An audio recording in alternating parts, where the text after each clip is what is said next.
oftentimes we look at the aspect of being illiterate as being a deficiency. That someone who's considered to be illiterate is considered to be a person that is lacking in a valuable skill. And in the case of other people, that is the case. Because we know from the example of the Prophet ﷺ that he encouraged the Sahaba radiallahu anhum to read and to write. That, for example, in the Battle of Badr, that one of the ways that the mushrikeen, one of the ways the polytheists that were taken as captives in the Battle of Badr, that they could free themselves is by teaching a Muslim to read and to write.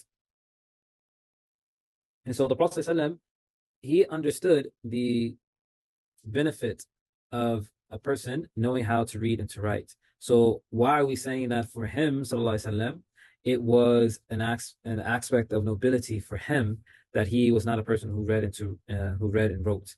And the reason why that is because the Prophet sallallahu alaihi wasallam, he was coming with the final message, that this was going to be the message that was going to be from now and from the time of his time, sallallahu alaihi wasallam, all the way up until our times today, and the continuing all the way until Yawm al-Qiyamah, all the way up into the Day of Judgment.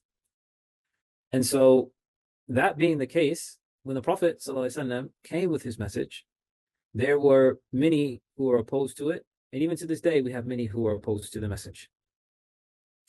And so, the thing is that because the Prophet ﷺ was also the Khatam al-Nabiyyin, the seal of the prophets, that he had the final revelation, there was going to be no prophet that was going to come after him, except that they were going to uphold his law. So, for example, when Isa alayhi salam is going to return towards the end of time, then Isa alayhi salam, he's not going to come with any type of new legislation. He's not going to come with the new Sharia. That when Isa alayhi salam comes, he's going to be following the way of the Prophet sallallahu alaihi wasallam. That he's going to follow the law that has been set forth by way of the Messenger of Allah. And of course, Isa alayhi salam is going to be living it in its truest form. That right now, in our times today, we have many different divisions and difference of opinion and so on and so forth.